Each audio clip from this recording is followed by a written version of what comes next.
ಈಗ cabinet expansion ಯಾವಾಗ ರಾಹುಲ್ ಗಾಂಧಿ ಅವರು ಮತ್ತೆ ನಮ್ಮ ACC ಅಧ್ಯಕ್ಷರಾದ ಮಲ್ಲಿಕಾರ್ಜುನ್ ಖರ್ಗೆ ಅವರು ಕರೀತಾರೋ ಆಗ ಹೋಗಿ ನಮ್ಮ ವರಿಷ್ಠರ ಜೊತೆ ಚರ್ಚೆ ಮಾಡಿ ಕ್ಯಾಬಿನೆಟ್ ಎಕ್ಸ್ಪಾನ್ಷನ್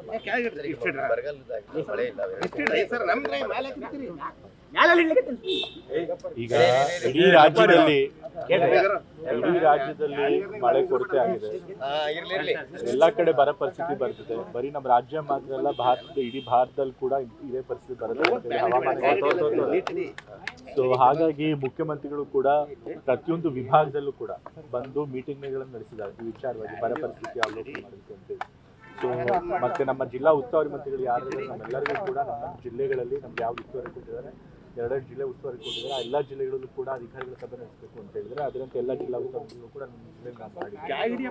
ಮತ್ತೆ ಈಗಾಗಲೇ ನಾವೆಲ್ಲ ಮೀಟಿಂಗ್ ಮಾಡಿ ನೀರಿನ ಸಮಸ್ಯೆ ಏನಿದೆ ಅನ್ನೋದ್ರ ಬಗ್ಗೆ ತಿಳ್ಕೊಂಡಿದ್ದೀವಿ. ಅದಕ್ಕೆ ಕ್ರಮ ಏನು ತಗೋಬೇಕು ಅಂತ ಕೂಡ ಸೂಚನೆಗಳನ್ನು ಕೊಟ್ಟಿದ್ದೀವಿ. ಇವಾಗ ಎಲ್ಲೆಲ್ಲಿ ರಿಸರ್ವಾಯರ್ ಇರ್ತೋ ಅದೆಲ್ಲ ಕುಡಿಯೋ ನೀರಿಗೆ ಮಾತ್ರ ಆದ್ಯತೆ ಇಟ್ಕೋಬೇಕು, ಬೆಳೆಗಳಿಗೆ ನೋಡಿ ಕುಡಿಯೋ ನೀರಿಗೆ ಏನಾದರೂ ಉಳಿದ್ರೆ ಮಾತ್ರ ಕೊಡಬೇಕು ಅಂತ ಹೇಳಿದ್ದೀವಿ.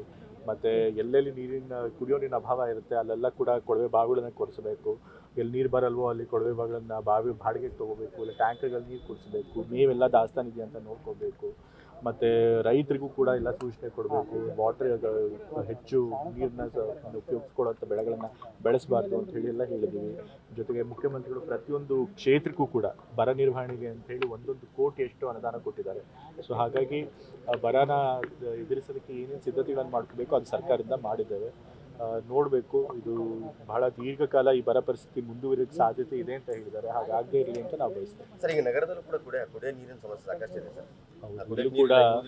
ಇಲ್ಲೂ ಕೂಡ ಅಮೃತ್ ಯೋಜನೆ ನಡೀತಾ ಇದೆ. ನಾವು ಅಂದ್ಕೊಂಡಂತಹ ಸಮಯದಲ್ಲಿ ಅದನ್ನು ಮುಗ್ಸೋಕ್ಕಾಗಿಲ್ಲ. ಸೊ ಹಾಗಾಗಿ ಇವತ್ತು ನಾನು ಹೋಗಿ ಅದನ್ನು ಇನ್ಸ್ಪೆಕ್ಷನ್ ಮಾಡ್ತೀನಿ, ಅಧಿಕಾರಿಗಳಿಗೂ ಕೂಡ ಹೇಳ್ತೀನಿ. ಈಗ ಮುಂದೆ ಏನೋ ಒಂದು ಟೈಮ್ ಕೊಟ್ಟಿದ್ದಾರೆ, ಆ ಟೈಮ್ ಲಿಮಿಟ್ನಲ್ಲಿ ಆ ಕಾರ್ಯ ಎಲ್ಲ ಕಾಮಗಾರಿಗಳನ್ನು ಮುಗಿಸ್ಬೇಕು. ಉಜಿನಿಯಿಂದ ನೀರು ಬಿಡಿಸಬೇಕು ಅಂತ ರೈತರ ಆಗ್ತಾ ಇರಂತ ಸರ್. ಉಜಿನಿ ಜಲಾಶಯದಿಂದ ನೀರು ಬಿಡಿಸಬೇಕು, ಬೆಳೆಗಳೆಲ್ಲ ಒಣಗ್ತಾ ಇದಾವೆ, ನಮ್ಮ ಡ್ಯಾಮ್ಗಳೆಲ್ಲ ಖಾಲಿಯಾಗಿದ್ದಾವೆ. ಈಗ ಈ ಭಾಗದಲ್ಲಿ ಯಾರು ಉಸ್ತುವಾರಿ ಮಂತ್ರಿಗಳು ಇರ್ತಾರೆ ಮತ್ತೆ ಮುಖ್ಯಮಂತ್ರಿಗಳು ಕೂಡ ಕಲಬುರಗಿ ವಿಭಾಗ ತಗೊಂಡ್ಕೊಂಡಿರ್ತಾರೆ. ಸೊ ಅಲ್ಲಿ ನೀರಿನ ಪ್ರಮಾಣ ಎಷ್ಟಿದೆ ಸಂಗ್ರಹಣೆ ನೋಡಿ ಅದರ ಪ್ರಕಾರ ಅವರು ಆದೇಶ ಕೊಟ್ಟಿರ್ತಾರೆ. ಮೈಸೂರಲ್ಲಿ ಕಂಬಳ ವಿಚಾರವಾಗಿ ಸಾಕಷ್ಟು ಪರ ವಿರೋಧ ಚರ್ಚೆ ಆಗ್ತಾ ಇದೆ. ಕಂಬಳನ ಮಾಡಬೇಕು ಒಂದ್ ಕಡೆ, ಈಗ ಹಲವಾರು ಥರ ಅಭಿಪ್ರಾಯಗಳು ಬಂದಿದ್ದಾವೆ. ಆದರೆ ನಾವು ಕಂಬಳನ ಮಾಡಬೇಕು ಅಂತೇಳಿ ಮುಖ್ಯಮಂತ್ರಿಯವರು ತೀರ್ಮಾನ ಮಾಡಿದ್ದಾರೆ. ಸೊ ಹಾಗಾಗಿ ಕಂಬಳ ನಡೆಯುತ್ತೆ. ಮತ್ತು ಕರ್ನಾಟಕದ ಯಾವುದೇ ಮೂಲೆಯಲ್ಲಿ ಯಾವುದೇ ಒಂದು ಆ ಒಂದು ಪ್ರದೇಶದ ಸಂಸ್ಕೃತಿಗೆ ಸೇರಿದಂಥ ಕ್ರೀಡೆ ಅಥವಾ ಆಚರಣೆ ಇರ್ಬೋದು, ಅದು ಇಡೀ ಕರ್ನಾಟಕಕ್ಕೆ ಪರಿಚಯಿಸೋದ್ರಿಂದ ಒಳ್ಳೆಯದೇ ಆಗುತ್ತೆ ಹೊರತು ಅದರಿಂದ ತಪ್ಪೇನಿಲ್ಲ. ಮರಗಳನ್ನು ಕಡಿಬಾರ್ದಾಗಿತ್ತು, ಅದನ್ನು ಅಧಿಕಾರಿಗಳನ್ನು ಕೇಳ್ತೀವಿ. ಮರಗಳನ್ನು ಕಡಿದ ಹಾಗೆ ಕರೆಕ್ಟಾಗಿ ನೋಡ್ಕೊಂಡು